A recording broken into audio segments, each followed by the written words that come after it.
Estamos aquí con el contador Gustavo Peretti, que lo he invitado a mi marido, que venga un ratito a la radio y si bien él tiene su programa A Mi Manera. ¿Cómo estás, Gustavo, primero? Hola, Silvina, buen día. ¿Todo bien? Sí, ¿Todo bien? Todo bien, gracias a Dios. Con alegría ver la cara, una sonrisa. Una sonrisa que estamos filmando, una sonrisa para la cámara. Como dicen en los supermercados, en los negocios, sonríe, te estamos filmando. Tal cual. Que en realidad eso es para que nadie se lleve nada, ¿viste? Para garantizar la seguridad. Te voy a ofrecer un mate de esos al estilo de Carmencita. 100% lavado. Está pasado por el lavarropa. Pues claro, mira, es como que hay que ponerse a pescar ahí lo que pasó. Bueno, ya le voy a cambiar, la próxima le cambio la yerba. Decíamos en el programa de hoy que lo hemos dedicado prácticamente a hablar sobre la cuestión política económica, que hay para hablar, si hay para hablar, cuánto hay para hablar, pero también haciéndonos un poquito eco de este efeméride que ya pasó, pero que fue hace unos días nomás, el 27 de marzo. Se cumplió un nuevo aniversario de la ley de convertibilidad, un hecho que pasó realmente a la historia por todo lo que significó en ese contexto, ¿no? De inflación, de hiperinflación, donde yo tengo presente que mi mamá siempre contaba, no sé, todos los productos aumentaban, pero ella se ve que por alguna razón le llamaba la atención el precio del azúcar, o habrá necesitado mucha azúcar en ese momento. Decía,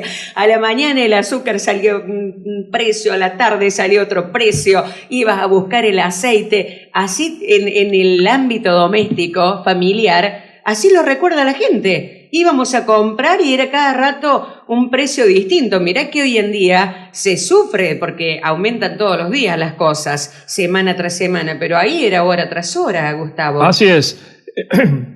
Para recordar la convertibilidad, la ley de convertibilidad sale en Semana Santa. En Semana Santa del año 1991.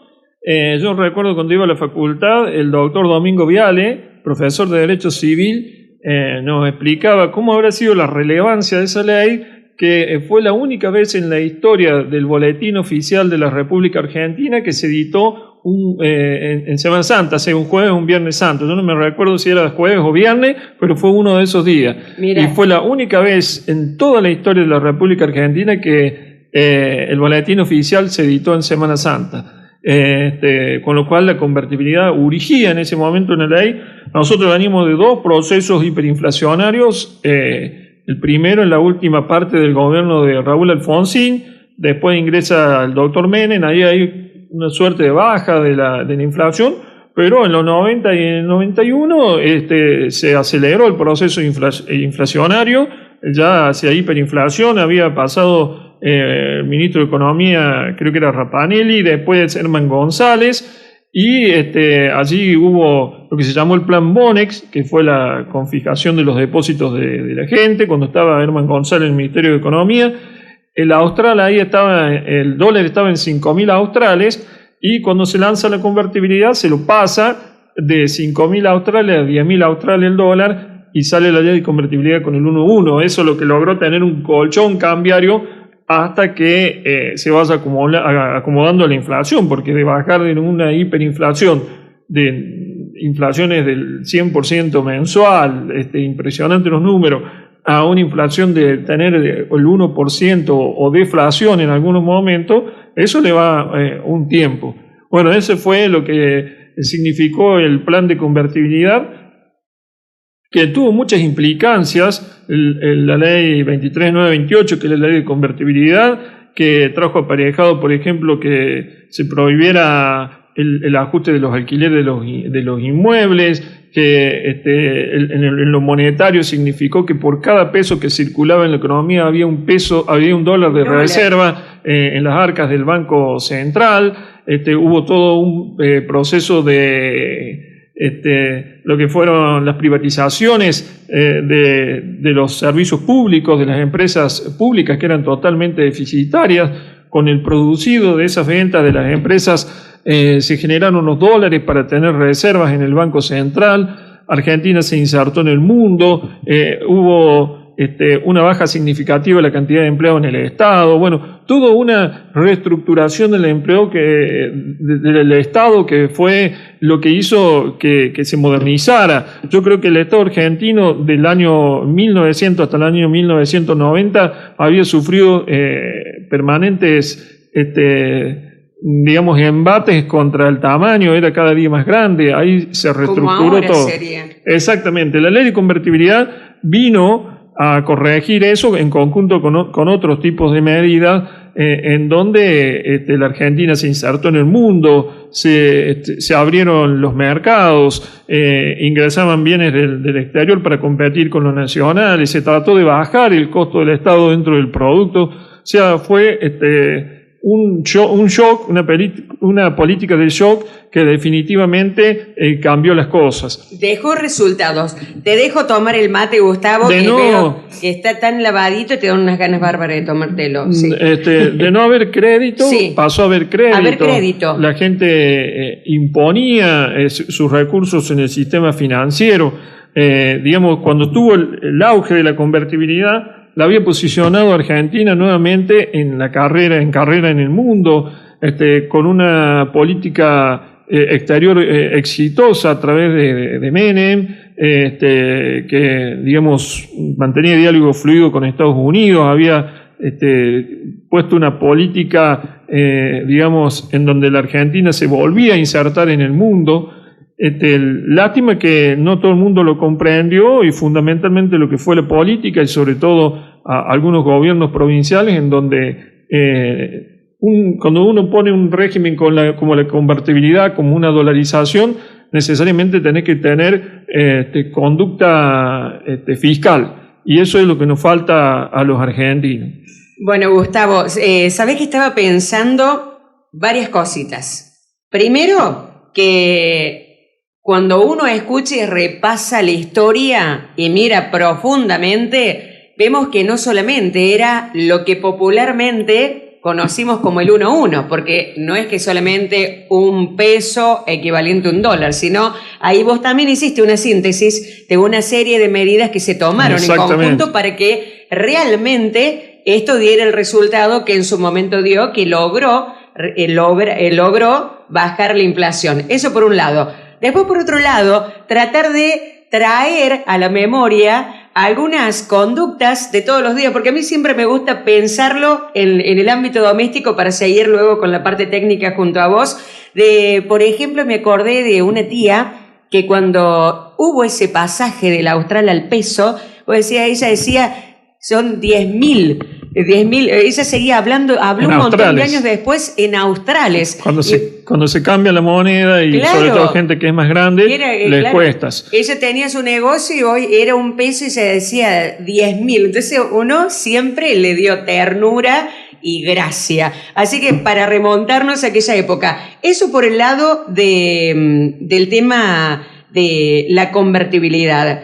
Y después decir, bueno, hoy en día falta también esa disciplina de querer hacer un montón de cosas, como venimos hablando, también te escuchamos en A Mi Manera, que parece algo ilógico, muy pobre. La palabra para mí sería muy pobre, querer resolver los problemas con un control de precios. Vemos toda la serie de medidas que se tuvieron que tomar ahí en aquel momento para que diera resultado. Después habrá que ver cómo siguió con el correr de los años, pero hoy en día, ¿qué estamos haciendo concretamente para bajar la inflación? Bueno, antes de ir a eso en concreto, yo quería agregarte dos cosas que, digamos, para hacer un paralelismo entre la convertibilidad y la dolarización, y después saltar a eso para ver qué hacemos contra la inflación.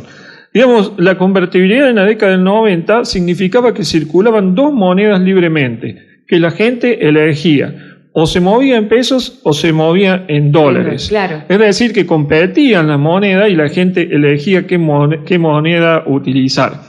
En aquel entonces el peso estaba fuerte, entonces todavía la gente elegía el peso, imponía en pesos, hacía plazos fijos en pesos, hacía plazos fijos en dólares, compraba en pesos, compraba en dólares de manera indistinta. El peso estaba fuerte porque había un banco central que lo respaldaba y las políticas del Estado iban en respaldo de esa moneda nacional. Es decir, por cada peso en la sociedad circulando, $1. $1. En definitiva, en esa relación entre el circulante y las reservas, a veces podían estar un poco por debajo, un poco por arriba, pero fundamentalmente estaba siempre en reserva del Banco Central una buena cantidad de dólares como para respaldar la cantidad de pesos que circulaban, y eso era importante. ¿Qué es lo que pasó? Que fundamentalmente la Argentina tiene el problema de que le carga el costo del Estado sobre la producción, sobre el sector privado. Y cuando uno tiene un régimen de un tipo de cambio fijo, y fundamentalmente Brasil, que sobre todo a partir del año 98-99 empezó a devaluar su moneda junto con lo que fueron la crisis de los tigres asiáticos, de Hong Kong, en donde fundamentalmente antes había estado el efecto tequila con la crisis, con la caída de la economía de México en el año 94-95. Entonces ahí cuando se devalúa la moneda y uno tiene un tipo de cambio rígido, o devalúa su moneda o empieza a ganar en competitividad a través de la baja de los costos de producción. Y eso no van de la mano con un Estado que cada vez gasta más, porque si el Estado gasta más, tenés que salir a cubrir o a través de mayores impuestos o a través de endeudamiento, y todo tiene su límite. Por eso fue fundamentalmente la rigidez en el tipo de cambio con un país que en lugar de reducir el tamaño del Estado se iba agrandando, fundamentalmente por el pensamiento de la política. Yo siempre digo que mientras existan los políticos argentinos y exista una moneda nacional, siempre vamos a estar en peligro de que en algún momento nuestra moneda se devalúe. Fundamentalmente, como vos decías recién, porque el argentino no tiene constancia, no tiene conducta. Entonces siempre caemos en algún pensamiento populista y queremos, sobre todo cuando vienen periodos eleccionarios, darle más beneficios a la gente. Y eso de darle más beneficios significa gastar más. Que son eternos, claro, para el colmo. Y entonces ese gastar más, ¿cómo lo financiamos? O poniendo más impuestos o endeudándonos, y cuando se agotan esas vías, en la emisión monetaria. Lo paradójico que, tomando esta palabra que dijiste del beneficio, Gustavo, que cuántas veces pensamos también respecto a un beneficio que se va diluyendo, porque en definitiva, cuando va pasando el tiempo, por más que se sostenga con el correr de los años, el poder adquisitivo que significa para esa persona es siempre menor. Claro, porque vas debilitando tu moneda. Sería mejor que tuviéramos una moneda más fuerte. Porque si no, cada vez, por más que te den, si hoy te dan 1.000, mañana te dan 1.500, seguís teniendo menos. Vas debilitando tu moneda. Y fundamentalmente el problema que tuvo Argentina durante los últimos años de la convertibilidad, con las provincias que ya estaban explotadas en gastos y demás, fue que no había financiamiento externo, tampoco había financiamiento interno, el Estado no estaba en condiciones de salir a cubrir a las provincias. ¿Y qué pasó? Que se llenó de cuasimonedas. Había cuasimonedas en todos lados. Córdoba tuvo los SECOR, tuvo los LECOR, los patacones estaban en la provincia de Buenos Aires. Había de todo, no los quería nadie. Claro, no los quería nadie. Ahí fue, en la salida de la convertibilidad, el principio de donde el país estaba fuera de todo el ámbito de crediticio, ni siquiera interno tenía crédito el sector público, y ese es el problema de la rigidez en la reducción del gasto público que tienen sobre todo las provincias y los municipios. Durante la época de la convertibilidad se trató, por ejemplo, de hacer algunas reformas estructurales que desgraciadamente no llegaron, como fue el tema de las leyes laborales, que en aquel entonces se le criticaba mucho, que se lo llamaba la flexibilización laboral. Desgraciadamente no se llevó a buen puerto. Hoy estamos a 30 años de la convertibilidad y sin embargo no hemos podido tampoco resolver esos problemas que ya lo teníamos en la década del 90. Desgraciadamente los sindicatos, los políticos conspiran en contra de la formación de empleo, que sin lugar a dudas en la Argentina hay un problema estructural y que los propios políticos tratan de esconder el desempleo en figuras como los planes sociales, como las becas y demás. Aparte, de mi punto de vista, midiéndolo como que aquellas personas que se salen del mercado no son desempleados porque no están buscando empleo. Pero si vos haces un universo, existen o las personas empleadas o las personas desempleadas, digamos. Entonces, todos aquellos que no tengan empleo, que estén en edad de trabajar, desde mi punto de vista son desempleados. Claro, los que cobran planes y no trabajan por eso son desempleados, pero no son considerados desempleados a la hora de sacar las cifras. Gustavo, viniéndonos un poquito para acá, que también esto nos permite hacer una suerte de paralelismo, yo te decía primero, y lo venimos hablando todos los días, de cómo se controla la inflación. Bueno, de la misma manera. Ahora, veíamos que se llega a aprobar el acuerdo con el FMI aprueba a la vez ese acuerdo, pero hay 3 requisitos que son claramente de los más importantes y que uno dice en nuestro país se van a poder concretar. ¿Qué estamos diciendo? Controlar la emisión monetaria, controlar la inflación, el déficit fiscal, que sería esto, gastar lo que hay que gastar, dejar de gastar por gastar. Eso como mínimo, eso se va controlando cada 3 meses, ¿con qué periodicidad se controla? Y si no se cumple, ¿qué pasa? Digamos, el Fondo Monetario Internacional hace un acuerdo de facilidad extendida que se lo llama con el Estado Nacional, en donde le vuelve a represtar los 45.000 millones de dólares que sacó de préstamo en el 2018, pero se lo va dando cada 3 meses. Entonces, pero para dar esos reembolsos, que son reembolsos, no es que entra plata al Estado, sino que esos son reembolsos para ir pagando la deuda. Salvo una devolución de los DEC que hizo el año pasado el fondo por el tema de la pandemia, que es lo único que va a ingresar, el resto no ingresa más nada, y algunos préstamos de organismos multilaterales y nada más. Esto es, te presto para que vos me devuelvas lo que yo te había prestado antes. Pero ese préstamo no es gratis, sino que cada 3 meses el Fondo Monetario lo controla, le hace auditorías al Estado y ve si cumple con las pautas. Esas pautas que vienen a la reducción del déficit fiscal tienen que ver con el financiamiento de ese déficit, que no sea a través de la emisión monetaria. Tiene un límite, bajando del 3% de emisión monetaria respecto al PBI del año anterior al 1% este año. Una reducción bastante importante. Entonces, el Estado reduce el déficit fiscal en medio punto, un poquito más este año, y para reducir eso, ¿qué trata de hacer? Incrementar el gasto por debajo del nivel de inflación, genera impuestos nuevos, lo que se vio el otro día, incrementando las retenciones al aceite y a la harina de soja en 2 puntos. Dada la puja interna que hay en el gobierno, desde el lado del cristianismo se tira este nuevo impuesto sobre activos que no están declarados en el exterior. Trata de hacer no solamente reduciendo el gasto, sino también de mantener el gasto y de incrementar la presión tributaria. Una presión tributaria que en la Argentina está bastante alta, de lo más alto del mundo, y que lo que logra en definitiva es correr a la gente, al posible inversor. En un país en donde no hay seguridad jurídica, en donde no tenés un horizonte de mediano y largo plazo sobre lo que va a pasar, es muy difícil que haya inversión. Lo que pensaba Gustavo respecto a el tema reducir la inflación, ¿no es cierto?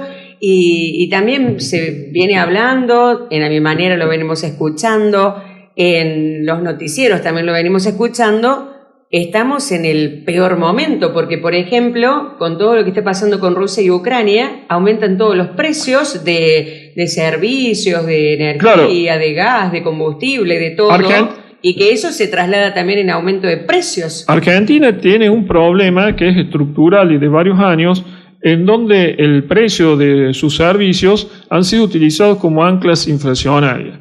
Entonces, eso que se maneja fundamentalmente con precios que provienen del exterior, con precios que están totalmente dolarizados y fundamentalmente con insumos que son del exterior y están en dólares. O sea que hay inflación en dólares, suben los precios esos en dólares y nosotros ya estábamos retrasados en los precios esos respecto a los niveles inflacionarios de nuestro país y se suma todo este problema. O sea que había que hacer un ajuste bastante grande para tratar de recuperar lo que habíamos perdido y encima de esto se viene una suba en dólares de los costos, tanto sea del precio de la energía, el precio del petróleo. Que el contexto no ayuda para nada. Los commodities que forman parte también de los alimentos, por ejemplo, el maíz que se utiliza para el engorde de los animales, entonces es un insumo para la carne, sube la carne, el trigo, que es un insumo para el pan, sube todo lo que tiene que ver con amasados, con fideos, con todo ese tipo de cosas, sube el aceite, sube el precio del azúcar, sube el café, la yerba, en definitiva están subiendo todos los precios porque venía pisado.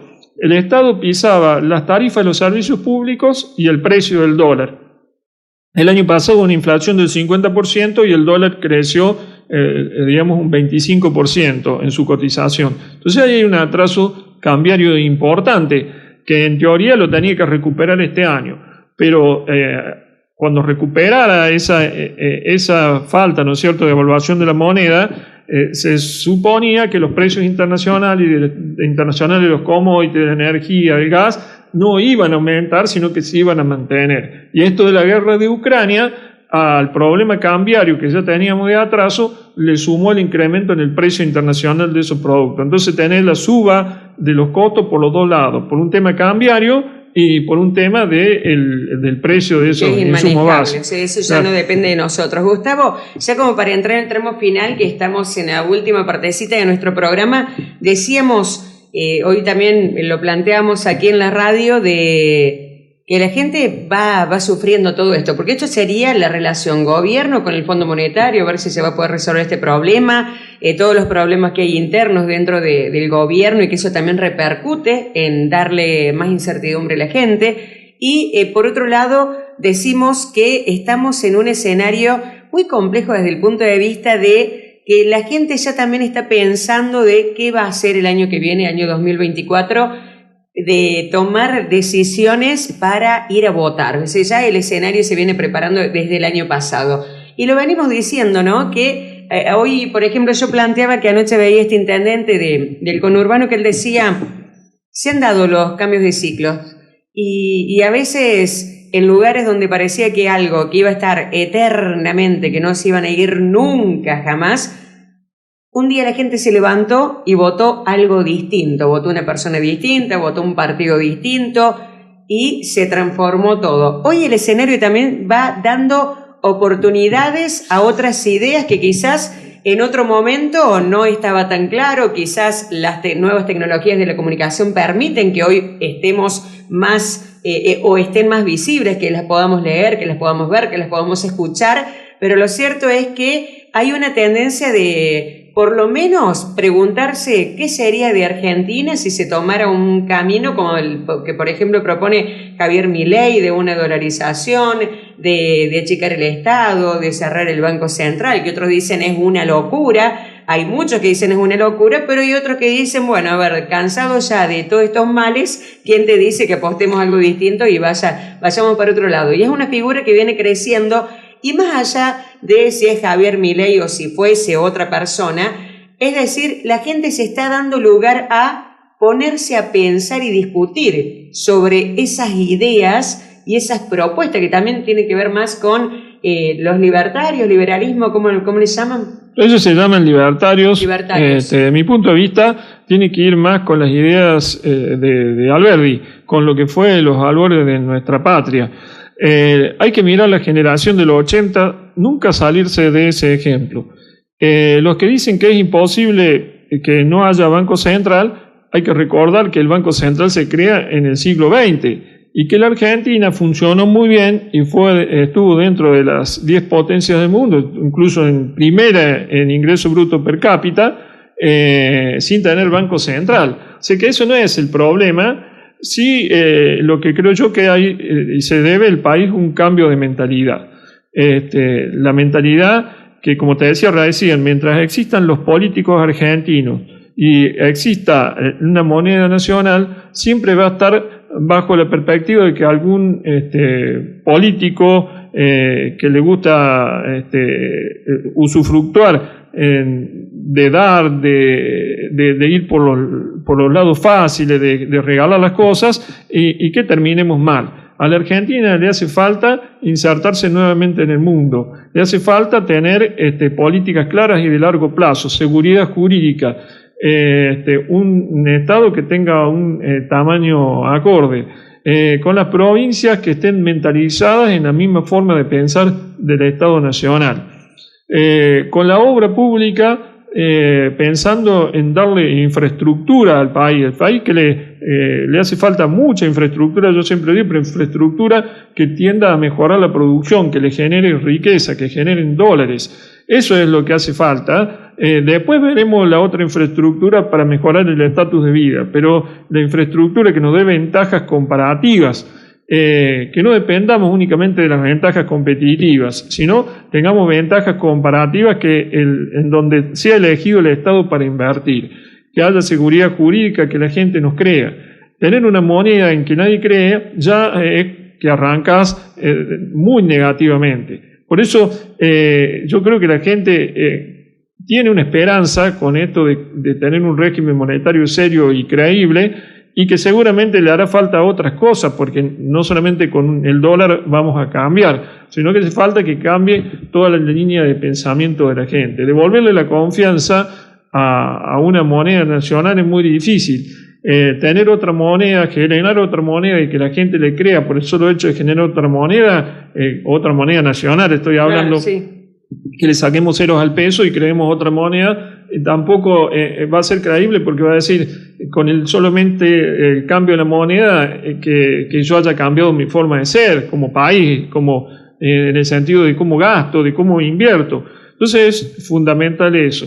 Y yo creo que la gente, no los políticos, sino la gente, está poniendo la esperanza y la visión en que eso suceda. Y allí están las cosas. Hoy en día tenemos tasas de interés que el Fondo Monetario está pidiendo tasas de interés real positiva, como política de que el Estado, de que el Banco Central genere más reservas. Pero esas políticas son de corto plazo. En el mediano y largo plazo necesitamos que el país se estabilice para que la tasa de interés baje y que haya una tasa de interés que sea lo suficientemente atractiva como para que se pueda financiar la inversión. Sin inversión no hay crecimiento y tampoco hay empleo. Y bueno, y hasta ahora uno no ve nada de eso, porque, por ejemplo, poner un impuesto para pagar una deuda no significa que yo esté corrigiendo los problemas estructurales que tiene el país. Si yo no modifico las leyes laborales, si yo no sincero toda la economía, es muy difícil que en algún momento la Argentina pueda ser visto como un polo de inversión, no solamente en inversión extranjera, sino también en la de los propios argentinos, porque cualquiera de nosotros nos levantamos todos los días y queremos progresar. Y para progresar significa que a lo mejor así como hay capitales que pueden invertir sumas millonarias, hay otros individuos que vamos invirtiendo todos los días en nuestro país. Y te puedo asegurar que la ley de los grandes números es tanto más importante la inversión de cada uno de nosotros los argentinos en la economía, tanto o más como que es la inversión de las grandes empresas. Entonces, que nosotros los argentinos podamos ahorrar y podamos invertir significa que va a haber más puestos de trabajo y que va a haber mayor posibilidad de crecimiento. Y ahí es donde tiene que estar orientada. Con una moneda totalmente deprimida y con un Estado que gasta más de lo que ingresa, es muy difícil que esto pueda cambiar en el tiempo. Muy bien, Gustavo, muchísimas gracias. Buena estrella, Gustavo. Muchas gracias, Silvia. Buena estrella, buena estrella.